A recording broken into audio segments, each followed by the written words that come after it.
திருஞானம் அவர்கள் எழுதிய $1 டிரில்லியன் கனவு நூல் அறிமுக நிகழ்ச்சி. மாண்புமிகு அமைச்சர் முனைவர் அன்பில் மகேஷ் பொய்யாமொழி, திட்டக்குழு துணைத் தலைவர் ஜெயரஞ்சன், தொழில் முனைவர் சுரேஷ் சம்பந்தன், திராவிடர் கழக துணை பொதுச் செயலாளர் மதிவதனி ஆகியோர் சிறப்புரை ஆற்றுகின்றனர். டிசம்பர் 10 புதன்கிழமை காலை 10 மணிக்கு சர்பிட்டி தியாகராயர் அரங்கில். அனுமதி இலவசம். அனைவரும் வருக. மீச்சோர்கள் அர்த்தம் என்ன? அவருக்கு அர்த்தம் தெரிஞ்சு பேசுறாரா? அவரும் ஈஸ்வரில் ஒருவர். அந்த கோட்பாடை ஏற்றுக்கொண்டால் அவர் யாரு?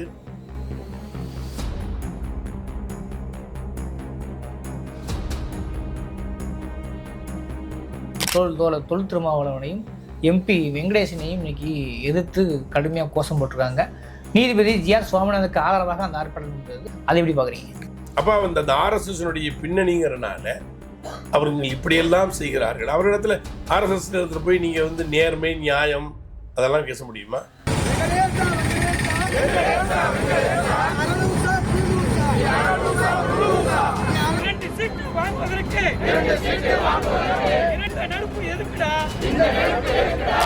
வாஞ்சிநாதன் குன்றுக்கு கீழே இருக்கக்கூடிய ஒரு விளக்காக இருந்தார். அதை தூக்கி குன்றின் மேல் வைத்து அது தமிழகம் எங்கும் பிரகாசிக்கிற ஒரு விளக்காய் மாற்றியதற்காக நான் சாமிநாதனை பாராட்டுகிறேன். சாமிநாதனா வாஞ்சிநாதனா அப்படின்னு ஒரு கோஷம் இப்ப வந்துருச்சு. அதுவே அவங்கள டிஸ்டர்ப் பண்ணுது. ஆகவே இங்கே எங்களுக்கு டென்ஷன் இல்லை. இங்கே இவங்க என்னதான் இங்கே குட்டிக்கரணம் போட்டாலும் அவர்களால் வெல்ல முடியாது. ஏன்னா இந்த மண்ணினுடைய அடையாளமும் மண்ணினுடைய அந்த வாசனை நுகர்வுகளும் இவரிடத்துல உண்டு. அதை நாங்களும் உணர்ந்தவர்கள். நாங்களும் இந்த மண்ணுக்கு சொந்தக்காரர்கள்.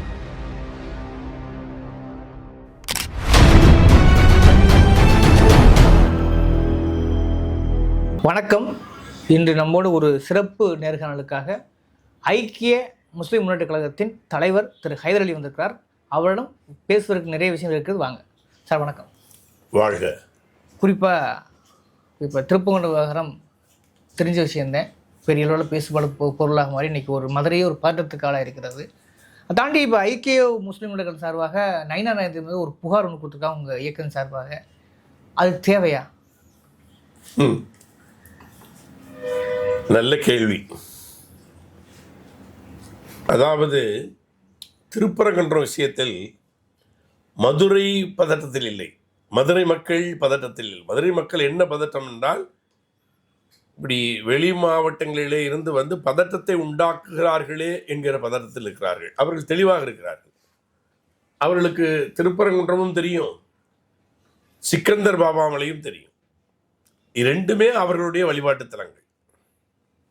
இப்போ முஸ்லீம்களில் மட்டும் வேணுமானால் சில பேர் அங்கே தர்காவுக்கு செல்வார்கள். ஆனால் இந்து சமுதாயத்தை சேர்ந்தவர்களுக்கு ரெண்டுமே அவர்கள் வழிபடுகிற இடம். இந்த இடத்தில் இவர்கள் இப்படி செய்கிறார்களே என்கிற ஒரு பதட்டம், அப்படிப்பட்ட பதட்டம் தான். அமைதியாக வாழ்ந்து கொண்டிருக்கிறோம், அண்ணன் தம்பிகளாக வாழ்ந்து கொண்டிருக்கிறோம். இந்த இடத்திலே தேவையில்லாமல் இவர்கள் ஆட்சி அதிகாரத்திற்கு வர வேண்டும் என்பதற்காக, இவர்கள் கொள்ளையடிக்க வேண்டும் என்பதற்காக இவர்கள் இறைவனை பயன்படுத்துகிறார்களே. உத்தரப்பிரதேசத்தில் அயோத்தியில் பாபர் மசூதியை இடித்தவர்களாயிற்றே என்கிற பதட்டம். அதனால் இங்கேயும் ரணகளத்தை உண்டாக்கி விடுவார்களோ என்கிற அந்த பதட்டம் இருக்கிறது. அடுத்து நீங்க நயினார் நாகேந்திரன் மீது ஏன் புகார் அளித்திருக்கிறார்? என்ன சொன்னார் அவர்? அயோத்தி என்ன இங்கிலாந்துல இருக்கிறது, இந்தியாவில் இருக்கிறது, அதுபோல் மதுரை மாறினால் என்னன்னு கேட்கிறாரு. அது மட்டும் சொல்லல, வேற ஒன்றும் சொல்றாரு. வேற என்ன சொன்னாரு? அதாவது மீச்சோர்கள் அர்த்தம் என்ன? அவருக்கு அர்த்தம் தெரிஞ்சு பேசுறாரா? அவரும் ஈஸ்வரில் ஒருவர். அந்த கோட்பாடை ஏற்றுக்கொண்டால் அவர் யாரு? இருக்கிற இடத்துக்கு இந்த தண்ணி போய் ஒரு செம்மண்ணில் விழுந்தா சிவப்பாக இருக்கும், எந்த பாசில் விழுதோ அந்த கலரில் இருக்குங்கிற மாதிரி இவர்கள் நயினா நாகேந்திரன் போன்றவர்கள் யதார்த்த சங்கி இல்லை, சங்கியாக வேடம் போட்டிருக்கிறவர். அப்போ அந்த வேடம் போட்டிருக்கிறதுக்கான அந்த நாடகத்தில் வந்து தான் ஒழுங்காக நடிக்கிறோமா, ஒப்பனை ஒழுங்காக இருக்குதா என்று அவருடைய தலைமை பொறுப்புக்காக அவர் போடுகிற நாடகத்தில் இந்த மாதிரியான மோசமான வார்த்தைகள், யார் அவர் சொல்லுகிற அந்த வார்த்தை அவரையும் குறிக்கும் என்பதை கூட உணராமல் எல்லோத்தரையும் மிளச்சுகள் என்று சொல்லுகிறார். அது மனுக்காரர்களுடைய வார்த்தை. அதற்காகவும் இதை கலவரப்பூமியாக மாற்றுவோம் என்கிறார்கள். அயோத்தியை போன்று இங்கே மாற்றுவோம் என்கிறார்கள். அங்கே இருக்கிற மாதிரியாக அறிவிலிகள் தமிழ்நாட்டில் மதுரையில் இல்லை. மதுரை தெளிவாக இருக்குது. நான் இன்னொன்று கேட்குறேன், வழிபாட்டு இடங்களில் அரசியல்வாதிகளுக்கு என்ன வேலை? அது பக்தர்கள் பார்த்துக் கொள்வார்கள். இது மாதிரி பிரச்சனைகள் ஆரம்பத்தில் வரும் பொழுது இங்கேயே இந்து பக்த சபையின் ஒரு தியாகராஜன் ஒரு சகோதரர் இருந்தார், ஒரு அட்வொகேட். அவர் பல வழக்கு அதை கூட வாஞ்சிநாதன் வந்து கோடிட்டு காமிக்கிறார். அது யாரு? பக்தர்கள் சபை. அது மாதிரி வழிபாடு பண்ணுகிறவர்களுக்கு உள்ள பிரச்சனையை நீ அதை அரசியலாக்க வேண்டும் என்கிற நீங்கள் வந்து என்ன செய்றீங்க இங்கே? அதனால அவருடைய வார்த்தைகளில் தீண்டாமை இருக்கிறது, ஜாதியும் இருக்கிறது. அதற்காகவும் அவர் இங்கே கலவரக்காடாக மாற்றுவோம் என்று சொல்லுகிறார். அயோத்தியை போன்று என்றால் அது எப்படி? அப்போ அதற்காக இந்த தமிழ்நாட்டில் இன்றைக்கு சட்ட ஒழுங்கு ஒழுங்காக இருக்கிறது, அந்த சட்ட ஒழுங்கை கெடுக்க வேண்டும் என்பதற்காக அவர் சொல்லுகிறார். அதனால் எங்களுடைய மதுரை மாவட்ட நிர்வாகம் அவர் மீது புகார் அளித்திருக்கிறது. ஓகே, அதை தாண்டி இன்னைக்கு ஹைகோர்ட்லேயும் ஒரு சின்ன பரபரப்பு கால இருக்கிறது. ஹைகோர்ட் என்னன்னா, குறிப்பாக தொல் திருமாவளவனையும் எம்பி வெங்கடேசனையும் இன்னைக்கு எதிர்த்து கடுமையாக கோஷம் போட்டிருக்காங்க. நீதிபதி ஜிஆர் சுவாமிநாதனுக்கு ஆதரவாக அந்த ஆர்ப்பாட்டம் இருந்தது. அந்த ஆர்ப்பாட்டத்தில் சு வெங்கடேசன் போன்றவர்கள்லாம் லூசுன்ற மாதிரியான வார்த்தையெல்லாம் பயன்படுத்தியிருக்கிறாங்க. அதை எப்படி பார்க்குறீங்க? இல்லை, நீங்கள் அவங்கள்ட்ட வேறு என்ன எதிர்பார்க்க முடியும்னு நீங்கள் நினைக்கிறீங்க தான் எனக்கு புரியலை. அவரவர்கள் தரத்திற்கு அவங்கள வழக்கறிஞர்கள்ல அவர் யாராக இருந்தாலும் எந்த தரத்திலிருந்து வந்திருக்கிறார்களோ அந்த தரத்திற்கு தகுந்த மாதிரி இருப்பாங்க. இப்போ ஜிஆர் சாமிநாதன் அவர் யாருக்காக ரெப்ரசன்ட் பண்ணுறாருங்கிறது இதை அம்பலப்படுத்தியிருக்காங்க. நீங்கள் நல்லா பார்க்கணும். ஜிஆர் சாமிநாதன் ஒரு தெளிவான, ஒரு நல்ல ஒரு நீதியரசராக இருக்க வேண்டும். ஆனால் அப்படிப்பட்ட ஒரு நீதியரசராக நான் இருப்பேன், சில நேரங்களில் நான் அப்படி இருக்கவும் மாட்டேன் என்பதை அவர் சொல்லாமல் சொல்லுகிற தீர்ப்புகளில் அதை ஆதரித்து இவர்கள் அவர்கள் சங்கிகள் போராட்டம் நடத்துகிறார்கள். ஒரு நாடாளுமன்ற உறுப்பினர் வந்தால் மாவட்ட ஆட்சித்தலைவர் எந்திரித்து அவரை வரவேற்க வேண்டும். இது இந்திய வரைமுறைகளில் உண்டு.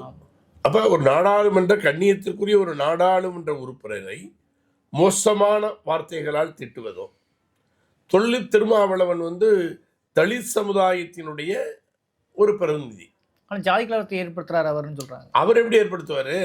தொல் திருமாவளவன் உண்மையை சொல்லுகிறார். அப்போ அவரை வந்து அந்த ஜாதிய வன்மம் அவருடைய பேச்சில் இருக்கிறது. இப்போ இடதுசாரிகளை அவர் எதிர்ப்பார்கள், அந்த ஜாதிய வன்மம் இருப்பதாலே தான் திருமாவளவனையும் விமர்சிக்கிறார். ஆனால் இவரிடத்தில் நம்ம வேற எண்ணையும் பெருசாக எதிர்பார்க்க முடியாது. அவர்கள் எப்படிப்பட்டவர்கள் என்பது அவர்களுடைய நடவடிக்கை பாவனைகளிலேயே சொல்லிவிடுவார்கள். இப்போ நல்லா பார்த்தீங்கன்னா, சட்டத்தின் ஆட்சி இருக்க வேண்டும். இங்கே நாட்டில் நீதிமன்றம் இன்னும் அரசியலமைப்பு நிர்ணய சட்டம் என்ன சொல்லி இருக்கிறதோ அதன் அடிப்படையிலே செய்திருக்க வேண்டும். ஒரு நீதிபதியினுடைய வேலை அதுதான். அப்படி நீதிபதி அதன் அடிப்படையிலே இவர் நடந்தாரா? அங்க கோஷம் என்னன்னா, சட்டத்தின் ஆட்சியை காப்பாற்ற வேண்டும். சட்டத்தின் ஆட்சி எப்படி நீங்க கேளுங்க. சட்டத்தின் ஆட்சினா முதல்ல இந்த ஆசிரியர்களுக்கெல்லாம் நான் இப்ப சொல்லுவது வாதத்துக்குரியதாகவே மாறலாம். நான் அதை பற்றி கவலைப்படலை, அது நியாயமான இருக்குன்னு நான் கருதுகிறேன். இப்ப ஆசிரியர்களுக்கெல்லாம் ஒரு தேர்வு வைக்கிறாங்க. அவங்க வந்து இன்றைய பாடத்திட்டத்துக்கு உகந்தவர்களாக இருக்கிறார்களா என்று பார்ப்பதற்காக ஒரு தேர்வு வைப்பார்கள். அதுபோன்று இன்றைக்கு சட்டத்துறையில் இருக்கக்கூடிய நீதியரசர்களுக்கும் தேர்வு வைத்து இவர்கள் அந்த சட்டங்களை புரிந்திருக்கிறார்களா என்று ஆய்வு செய்ய வேண்டிய ஒரு காலகட்டத்தில் நாம் இருக்கிறோம். இது சம்பந்தப்பட்ட திருப்பரங்குன்றம் சம்பந்தப்பட்ட எந்த வழக்கையும் ஒரு நியாயமான நீதிபதி விசாரிக்கவே கூடாது. சட்டம் சொல்லுகிறது.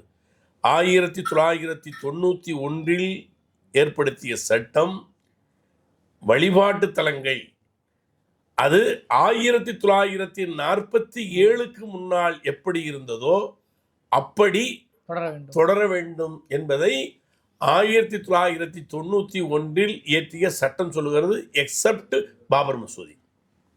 இப்போ மற்ற எத்தனை வழக்குகள் இந்தியா முழுவதும் பள்ளிவாசல்கள் தேவாலயங்களுக்கு நடக்கிறதோ அத்தனையும் விசாரிப்பதே கயமைத்தன்மை என்கிறேன் நான். அது நீதிக்கு புறம்பானது என்கிறேன். நீதியை இவர்கள் காலிலே ஊட்டி மிதிக்கிறார்கள் என்கிறேன். நீதிமன்றத்தை அவமதிக்கிறார்கள் என்கிறேன். இந்தியாவில் யார் உயர்ந்தவர்கள்? ஜனாதிபதியா அல்லது முதலமைச்சரா, பிரதமரா, ஆளுநரா அல்லது நீதிபதிகளா?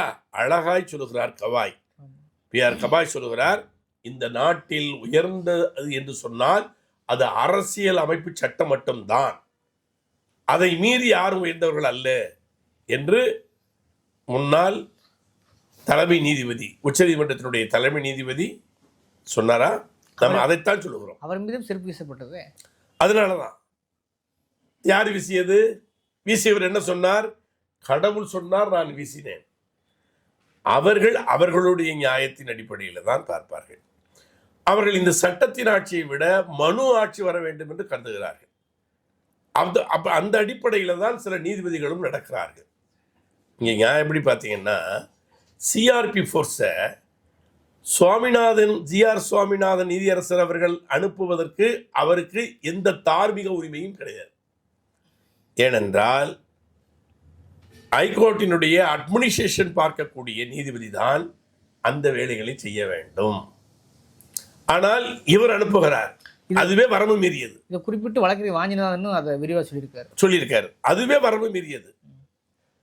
அவருடைய அதிகாரம் இல்லாத ஒரு இடத்தில் அவர், அதாவதுங்க, ஒரு கோயில் இருக்குங்க, அந்த கோயில் எப்படி நடக்க வேண்டும் என்பது கோயிலை சார்ந்து கோயில் நிர்வாகம் தான் முடிவு செய்ய வேண்டுமே தவிர நானும் நீங்களும் முடிவு செய்ய முடியாது. யாரோ ஒருவர் வழக்கு போடுகிறார், அந்த வழக்கை இவர் விசாரிக்கிறார். அப்ப எந்த பிரச்சனையையும் சம்பந்தமே இல்லாதவர்கள் என்ன வேண்டுமானாலும் செய்யலாம். அப்படி விசாரித்தது மட்டுமல்ல, கோயில் நிர்வாகத்துக்கு ஒரு உத்தரவு போடுகிறார். அவர்கள் நாங்கள் பண்டு தொட்டு என்ன செய்கிறோமோ அதை செய்கிறோம் என்று சொல்லுகிறார்கள், செய்து கொண்டிருக்கிறார்கள். நீ மீறி ஒரு உத்தரவு போட்டுவிட்டு என்ன அடுத்து சொல்லுகிறார்? அப்ப வழக்கினுடைய வழக்குதாரர் வாதி அவரே போய் ஏற்றுவதற்கு பாதுகாப்பு தருகிறேன் என்று சொல்லி அனுப்புகிறார். இது ஒரு வரம்பு நீதித்துறையினுடைய வரம்பு மீறுதலா இல்லையா? அவரவர்கள் இடத்தில் இருந்து இயங்கினால் தான் மரியாதை. அரசு பணிகளை செய்யணும், நீதித்துறையினுடைய பணிகளை செய்யணும், தேர்தல் ஆணையத்தினுடைய பணிகளை செய்யணும். இப்படி அவர்கள் இப்ப இந்த ஆட்சியில எல்லாரும் எல்லாமே செய்ய வேண்டிய, தேர்தல் ஆணையத்தினுடைய பணியை செய்வதில்லை, சிபிஐனுடைய பணிகளை செய்வதில்லை, அமலாக்கத்துறையினுடைய பணிகளை செய்வதில்லை, வருமான வரித்துறையினுடைய செயல்களை செய்வதில்லை. இப்ப நீதிமன்றங்களும் அரசினுடைய அதிகாரங்களை இவர்கள் எடுத்துக்கொள்ள நினைக்கிறார்கள். அடுத்ததாக அவர்கள் சட்டத்தின் ஆட்சியை புறக்கணிக்கிறார்கள். ஆகவே இது முதல்ல ஒரு நீதிபதிக்கு நம்ம வகுப்பெடுக்க முடியுமா? பெஞ்சு உட்கார்ந்ததை எங்க இருவர் அமர்ந்ததை ஒருவர் எப்படி விசாரிக்க முடியும்? முதல்ல இந்த ஒரு நாலேஜ் வேணுமா வேண்டாமா? ஏன் இல்லை? அப்படின்னா அவருக்கு முன்னாடி எதுவும் மறைக்குது. அப்போ அந்த RSSனுடைய பின்னணிங்கிறனால அவர்கள் இப்படியெல்லாம் செய்கிறார்கள். அவர்களிடத்துல RSS இடத்துல போய் நீங்கள் நேர்மை நியாயம் அதெல்லாம் பேச முடியுமா?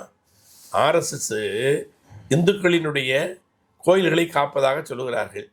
இதே RSS கட்டடத்திற்கு பக்கத்தில் கார்களை நிறுத்த வேண்டும் என்பதற்காக 1400 ஆண்டுகளான பழமையான கோயிலை இடித்து கார் பார்க்கிங் செய்திருக்கிறார்கள். அப்ப இவர்கள் இறை பக்தியாளர்கள், இவர்கள் கடவுளை வணங்குகிறவர்கள், நாம் நம்பணுமா? அல்ல. அவர்களுடைய பிடியில இந்த நாடு இருக்க வேண்டும். இந்த நாடு அதாவது அரசர்கள் இருக்கும் பொழுது அரசர்கள் இருந்தாலும் அவர்கள் பிடியில் தான் அரசர்கள் இருந்தார்கள்.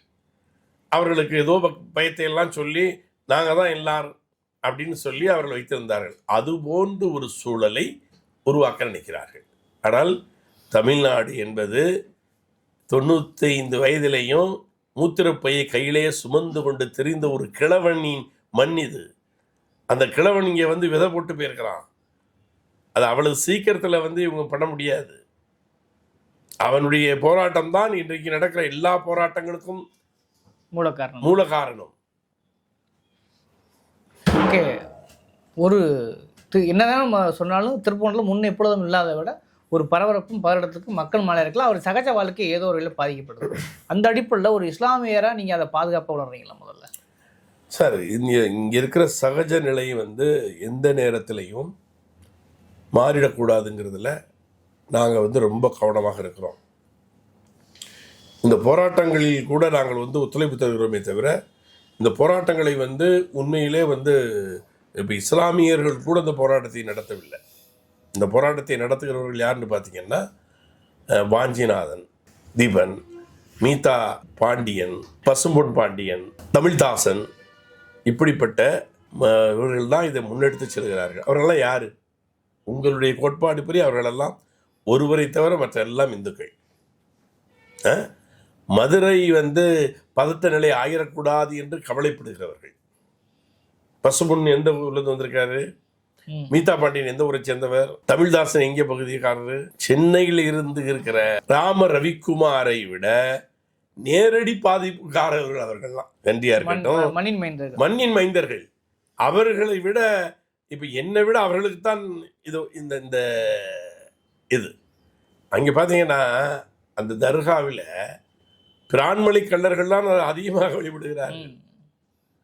இது தேனி மாவட்டத்தில் அதிகமாக இருக்கக்கூடிய பிரான்மொழி கள்ளர்களுக்கு எதிராக பண்ணக்கூடிய ஒரு சதி.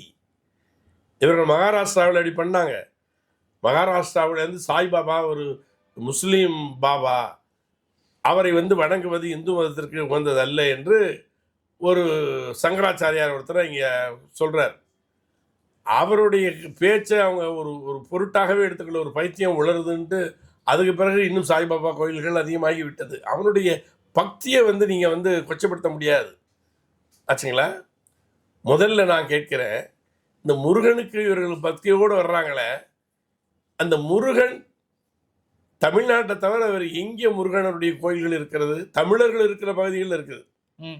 மாட்டுமாவில் இருக்குது, இங்கே மலேசியாவில் இருக்குது. அங்கே எங்கெல்லாம் தமிழர்கள் இருக்கிறார்களோ அவர்கள் தான் அதை வழிபாட்டு இதாக பயன்படுத்துகிறார்கள். இவர்கள்லாம் யாரு? இவர்களுக்கு வந்து இங்கே சம்பந்தமே இல்லாது இந்த சாமியை அவங்களுடைய வடநாட்டிலே எங்கேயாவது தமிழர்கள் அல்லாத பகுதியில் ஒரு முருகன் கோவில் இருக்கிறதா? அந்த வழிபாடும் அவர்களுக்கு தெரியாது. இப்போ வந்து சொல்கிறோம், முருகப்பெருமாளு நாங்களும் ஒதுக்கிறோம், நாங்களும் அப்படின்னு பிரதமரே பேசுவார் ஆச்சுங்களா. அப்போ இதுவே பித்தலாட்டங்கள்.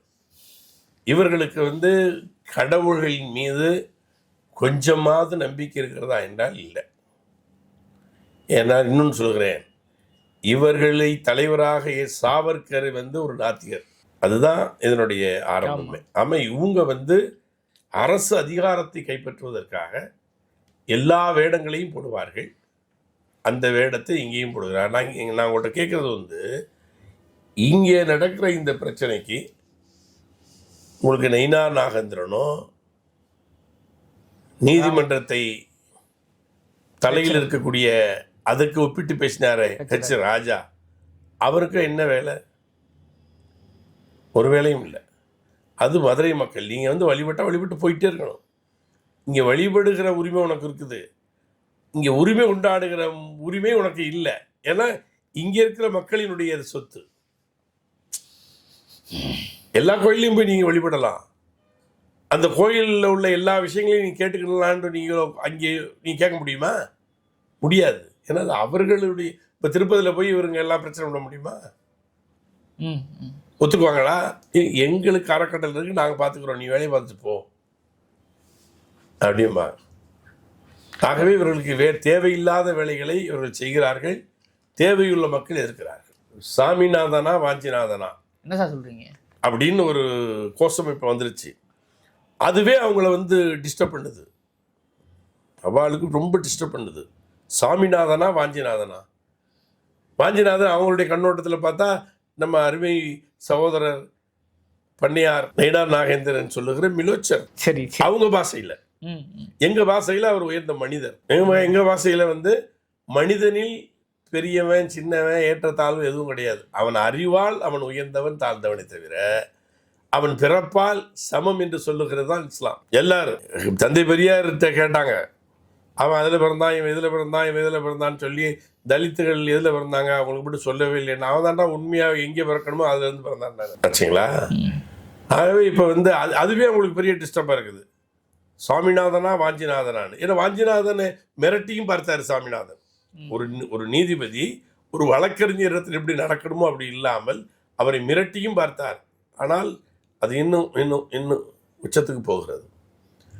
ஒரு விஷயத்துக்கு நான் வந்து சாமிநாதனுக்கு வந்து நான் பாராட்டும் வாழ்த்து சொல்லுவேன். வாஞ்சிநாதன்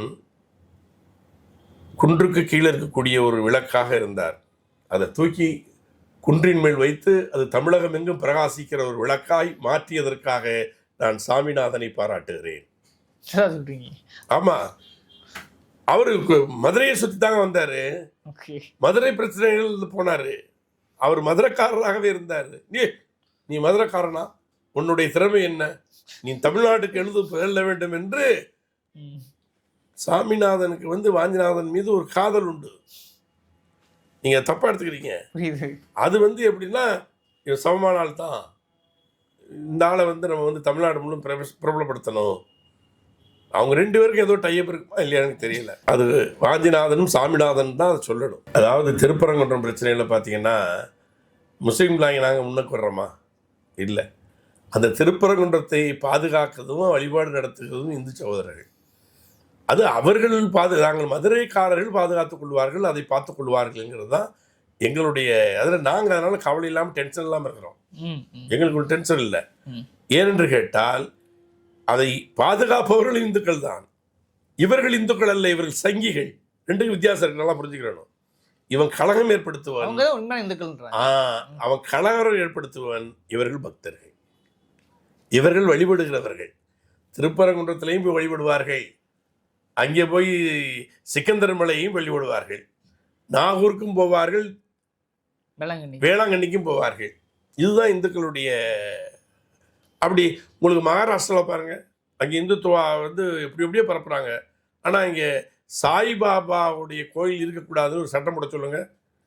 இவர்கள் ஒழுங்கான இவர்கள் சங்கிகளாக இருந்தால் அதெல்லாம் இடித்து நொறுக்க போகிறோம் அப்படின்னு சொல்லிட்டு அந்த மகாராஷ்டிராவில் வாழ முடியும். அப்போ அந்த மக்கள் அதை புரிஞ்சுக்கிட்டாங்கன்னா போதும், இதெல்லாம் வரும். இப்போ இந்த ஆற்றில் சாக்கடையை கலப்பது போல், ஏன்னா ஆறு தூய்மையானது தான், கலக்காமல் இருந்தால் போதும். ஆனால் தமிழகத்திலையும் குறிப்பாக வந்து மதுரை மாவட்டத்து மக்கள் வந்து யதார்த்தமான மக்கள். இவர்கள் வந்து யதார்த்தமான மக்கள். சிஎம் இல்லை, அவங்க அப்பாவே தான் பேசுவார். அவங்க யதார்த்தமான மக்கள். அவங்க பேச்சில் வேணால் உங்களுக்கு கரமுடாக இருக்கும், ஆனால் அவங்க வந்து ரொம்ப அடிச்சிட்டு கொடுத்தா வச்சான்னு கொடுத்தா வாங்கி சாப்பிட்டுட்டு போயிட்டு இருப்பான். என்னப்பா வச்சான் நீ போட்டு தந்த முடியாமல் அப்படிங்கிற மாதிரியான மக்கள். அதுதான் அந்த சூழல். இங்கே தமிழ் பண்பாட்டு உள்ள சொல். இன்னும் பார்த்தீங்கன்னா பிரிட்டிஷ் காலத்தில் இந்த மக்களை தான் அதிகமாக பாதிக்கப்பட்டவர்களில் குற்ற பரம்பரையாக வச்சுருந்தது, மற்ற விஷயங்கள் அதிகமாக பாதிக்கப்பட்டவர்கள். அப்போலாம் அவங்களாம் எங்கே இருந்தாங்க? அவங்க கூட சேர்ந்துக்கிட்டு மணி அடிச்சுக்கிட்டு இருந்தாங்க. இப்போ அதுக்கெல்லாம் போராடுகிற தலைவர்கள். ஒரு விஷயம் பார்த்தீங்கன்னா, மரியாதைக்குரிய ஐயா முத்துராமலிங்க தேவர் இருக்கார்ல, பொன் முத்துராமலிங்க தேவர், அவர் இவங்களோட ரொம்ப கவனமாக இருக்கணும்னு சொல்லியிருக்கார். ஒரு பக்கத்துலேயே விட்டுறக்கூடாதுன்னு இருக்கார். ஆனால் அதை சொல்லுகிற சிலர் காசுக்காக இவர்கள் பக்கத்தில் இருப்பதையும் நம்ம வேதனையோடு பார்க்குறோம். ஆனால் அதுக்காக அந்த மக்கள் முழுசுமா? அதனால் இங்கே இருக்கிற இந்துக்களும் முஸ்லீம்களும் அண்ணன் தம்பிகளாக மாமன் மச்சன்களாக, அவன் கல்யாணத்தில் இவன் வரலன்னா போய் சண்டை போடுவான். இங்கே பார்த்தீங்கன்னா மதுரை மாவட்டத்தில் பார்த்தீங்கன்னா கிராமப்புறங்களெல்லாம் ஒரு இந்து சகோதரனுடைய மகள் வந்து ருதுவாயிட்டான்னா இவன் வந்து சீரெடுப்பான், மாமன் சீரெடுப்பான். பத்திரிகையில போற வழக்கம் இருக்குல்ல, இருக்கு எல்லா பகுதியிலும். மாமன் சீருன்னு அவன் எடுக்கலன்னா இவன் பெரிய சண்டை நடக்கும், பெரிய சண்டை நடக்கும். எப்படா நீ வரல, உன் மருமகளை உட்கார வச்சிருக்கிற, நீ வந்து என்னடா ஒரு சீர் எடுக்கல, பிச்சைக்கார பயல அப்படின்னு கேட்பான் உரிமையோடு. மாப்பிள்ளை நான் அங்கே போயிட்டேன் இங்கே போயிட்டேன் அதெல்லாம் பேசாதடா. அதுதான் உரிமை. அந்த உரிமை மதுரையில் உண்டு. அதனால் நாங்கள் டென்ஷனே ஆக மாட்டோம். இந்த இந்து சகோதரர்கள் வந்து ஏங்க இன்னும் பார்த்தீங்கன்னா அவங்க தானே நாங்களாக இருக்கிறோம். ஆமாம், அது ஒன்று சொல்கிறாங்கல்ல, பாகிஸ்தானுக்கு பாகிஸ்தானுக்கு எங்கடா போகிறது, நீ வேணா போகிற கைவினோட வேலை போகணும். அடே நான் இந்த மண்ணுக்குள்ள சொந்தக்காரன், கொள்கையை மட்டும் தான் மாற்றிருக்கிறேன்.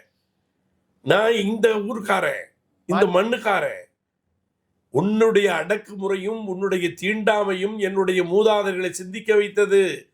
அதனால் அவன் இஸ்லாத்தை தழுவுகிறான். நான் வந்து ஒரு இஸ்லாமியனாக மாறின பிறகு நான் தேவரா, தலிதா, கோணாரா ஆராய்ச்சி பண்ணாலும் எனக்கு தெரிய மாட்டேங்குது. ஏன்னா என்னுடைய அடையாளங்கள் மாற்றப்பட்டிருக்கிறது. ஜாதியத்தை மாற்ற வேண்டும் என்றால் இதுதான் தீர்வு. பெரியாரே சொல்றாரு, எல்லா மதங்களையும் எல்லா ஜாதிகளையும் எதிர்த்த பெரியார் சொல்லுகிறார், இஸ்லாம் என்பது ஒரு நன்மருந்து, மாமருந்து. டே நீ இந்த இதெல்லாம் இருக்கா, அப்படி ஒரு மதம் தான் உனக்கு வேணும்னு முடிச்சு பண்ணீங்கன்னா நீ போடா, அது துலுக்கனோட சேர்ந்து போடா. ஆகவே இங்கே எங்களுக்கு டென்ஷன் இல்லை. இங்கே இவங்க என்ன தான் வந்து இங்கே கொட்டிக்கரணம் போட்டாலும் அவர்களால் வெல்ல முடியாது. ஏன்னா இந்த மண்ணினுடைய அடையாளமும் மண்ணினுடைய அந்த வாசனை நுகர்வுகளும் இவரிடத்துல உண்டு. அதை நாங்களும் உணர்ந்தவர்கள், நாங்களும் இந்த மண்ணுக்கு சொந்தக்காரர்கள் என்பதால். அதனால் இவர்கள் பேசுகிற பாசையில் தமிழையே இவன் பேசுறது வேற என்ன, எனக்கும் உனக்கும் வித்தியாசம் இருக்கிறது என்று ஒரு தலித் சகோதரனும் அல்லது ஒரு தேவர் சமூகத்தை சேர்ந்தவனும், ஒரு வன்னியனோ ஒரு முஸ்லீமோ பேசுகிற தமிழில் வித்தியாசம் காண முடியாது, மண்ணில் வித்தியாசம் பார்க்க முடியும். இப்போ மதுரையில் உள்ள ஆளுக்கு பேசுறதுக்கும் திருநெல்வேலியில் பேசுறதுக்கும் வித்தியாசம் இருக்குமே தவிர, ஸ்லாங் வித்தியாசம் இருக்குமே தவிர, இங்கே இருக்கிற முஸ்லீமுக்கும் இங்கே இருக்கக்கூடிய தலித்துக்கும் இங்கே இருக்கக்கூடிய கிறிஸ்தவனுக்கும் இங்கே இருக்கக்கூடிய செட்டியாருக்கும் அந்த ஸ்லாங்கில் வித்தியாசம் இருக்காது. அப்போ அந்த ஸ்லாங்கிலிருந்து வந்தவர்கள் நாங்கள். அதனால எங்களை போக சொல்வதற்கு என்கிற உரிமை யாருக்கும் இல்லை. இன்னொன்னு சொல்லுகிறேன், இந்த சுதந்திர போராட்டத்தில் காட்டி கொடுத்த கவோதிகளாய் நாங்கள் இருந்ததில்லை. மண்ணிலே இந்த மண் ஒரு சுதந்திரம் காற்றை சுவாசிக்க வேண்டும் என்பதற்காக இந்த மண்ணிலே எங்களுடைய உயிர்களை தியாகம் செய்த வரலாறு எங்களுக்கு உண்டு. எங்களுடைய அரசர்களும் தியாகம் செய்திருக்கிறார்கள், இந்த மக்களும் தியாகம் செய்திருக்கிறார்கள். ஆகவே எங்களை சீ என்று சொல்வதற்கோ நீ போ என்று சொல்வதற்கோ எவனுக்கும் அருகதை இல்லை. சொல்லுகிற அந்த அவனுக்கு வேணா இப்போ மேலே இருக்கக்கூடிய ஆட்சி அதிகாரத்தை வச்சுக்கிட்டு சொல்லலாமே தவிர அதற்கு அவர்களுக்கு உரிமை இல்லை. ஓகே, இது ஒரு மதுரை பரபரப்பாய்க்கிறது. காட்டமான கருத்துக்களை மக்களின் பார்வைக்கு, உங்களுடைய காட்டமான விமர்சனங்களையும் கருத்துக்களையும் அப்படியே மக்களின் பார்வைக்கு விட்டுடுறேன். இந்த கூர்மையான விவாத சொல்லி அறக்கலத்துக்காக இவ்வளவு நீண்ட நேரம் ஒதுக்கிற நன்றி சார். என்னுடைய கருத்துக்களை மக்கள் மத்தியிலே கொண்டு போனதற்காகவும் அதற்கு உங்களுக்கும் உங்களுடைய நிறுவனத்திற்கும் இந்த யூடியூப் சேனலுக்கும் என்னுடைய நன்றி. மீண்டும் நான் சாமிநாதன் அவர்களுக்கு என்னுடைய வாழ்த்துக்களை சொல்கிறேன்.